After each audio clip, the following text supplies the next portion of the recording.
যারা ছাগল পালন করেন তারা তো জানেনই একটা গর্ভবতী ছাগলের যত্ন নেওয়াটা কতটা জরুরি। তো চলুন আজকের এই আলোচনায় আমরা একদম ধাপে ধাপে জেনে নিই কিভাবে একটা সুস্থ আর সফল গর্ভাবস্থা নিশ্চিত করা যায়, যাতে খামারের এই খুশির মুহূর্তটা কোনোভাবেই দুঃখে পাল্টে না যায়। একটা গর্ভবতী ছাগলকে ঘিরে কত আশা, কত আনন্দ থাকে, তাই না? কিন্তু এই আনন্দটা কিন্তু খুব ঠুনকো। এমন কিছু সাধারণ ভুল আছে যেগুলো খুব সহজেই এড়ানো যেত, কিন্তু সেগুলোর কারণেই এই শোকটা হঠাৎ করে একটা দুঃস্বপ্নে পরিণত হতে পারে। আর এটাই কিন্তু যে কোনো খামারির জন্য একটা বিরাট চিন্তার কারণ। দেখুন, একদিকে যেমন আশা থাকে যে সুস্থ সবল বাচ্চা হবে, মা ছাগলটাও শক্তিশালী থাকবে, ঠিক তেমনি অন্যদিকে দুটো বড় ঝুঁকিও কিন্তু ওঁত পেতে থাকে। এক, হঠাৎ করে গর্ভপাত হয়ে যাওয়া, আর দুই, পক্ষাঘাত বা প্যারালাইসিস। এই পক্ষাঘাতকে আবার মিল্ক ফিভারও বলা হয়। মানে বাচ্চার পুষ্টি যোগাতে গিয়ে মা নিজেই এতটাই দুর্বল হয়ে পড়ে যে সে আর চলতেই পারে না। আসল কথাটা কি জানেন? এই যে এত বড় বড় সমস্যা, এগুলোর মূল কারণ কিন্তু কোনো রোগ বা জীবাণু নয়। পুরো ব্যাপারটা আসলে পুষ্টির। মায়ের পেটে বাচ্চাটা যখন খুব দ্রুত বাড়তে থাকে, তখন সে মায়ের শরীর থেকেই সব পুষ্টি শুষে নেয়। আর এটাই মায়ের শরীরে একটা সংকট তৈরি করে, যা তাকে ভেতর থেকে একদম দুর্বল করে ফেলে। আচ্ছা, চলুন তাহলে পুরো বিষয়টা গভীরে গিয়ে দেখি। ছাগলের এই পুরো ১৫০ দিনের গর্ভকালীন সময়টাকে আমরা দুটো ভাগে ভাগ করে নেব। এতে পুরো বিষয়টা বুঝতে এবং ম্যানেজ করতে অনেক সুবিধা হবে। ছাগলের গর্ভধারণের এই যে পুরো ১৫০ দিনের যাত্রা, এটাকে আমরা দুটো প্রধান ভাগে ভাগ করতে পারি। প্রথম ৩ মাস মানে প্রথম ৯০ দিন, এই সময়টার জন্য কৌশলটা খুবই সহজ। আর এই সময়ে শুধু একটা ব্যাপারে একটু বিশেষ সতর্ক থাকতে হবে। তাহলে প্রথম ৩ মাসে কি করতে হবে? উত্তরটা হল, বলতে গেলে বিশেষ কিছুই না। এই সময়টায় পেটের বাচ্চার বৃদ্ধি খুব সামান্যই হয়, তাই মায়ের জন্য আলাদা করে কোনো বিশেষ বা দামি খাবারের প্রয়োজনই পড়ে না।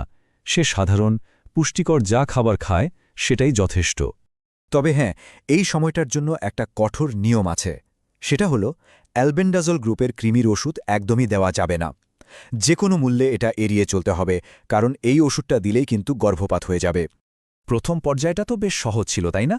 কিন্তু এবার আসছে আসল পরীক্ষার সময়।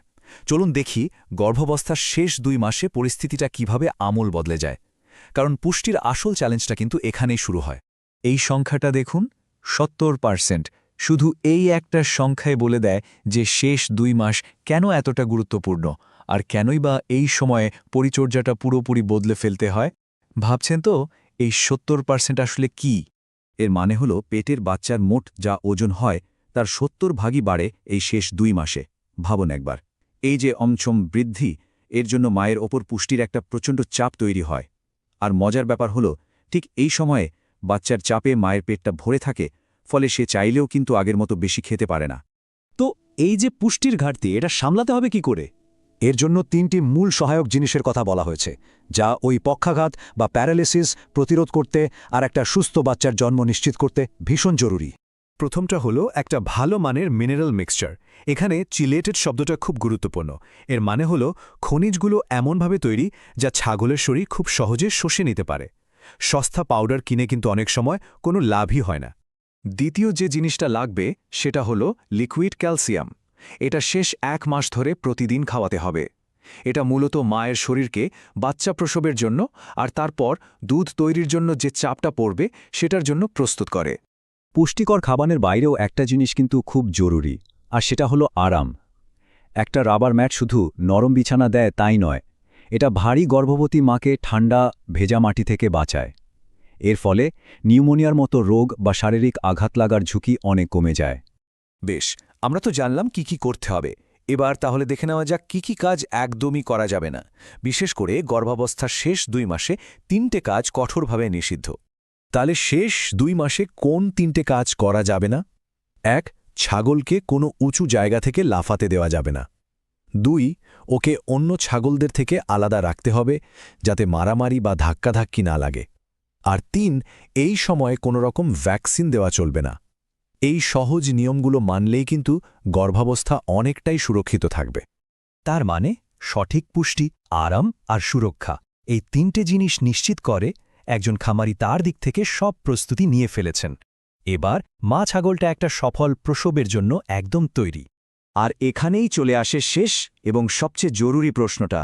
প্রস্তুতি তো নেওয়া হলো, কিন্তু বাচ্চা প্রসব করানোটা তো সম্পূর্ণ নতুন একটা চ্যালেঞ্জ। আর এই চ্যালেঞ্জ মোকাবেলার জন্য প্রত্যেক খামারিকে মানসিকভাবে প্রস্তুত থাকতে হবে।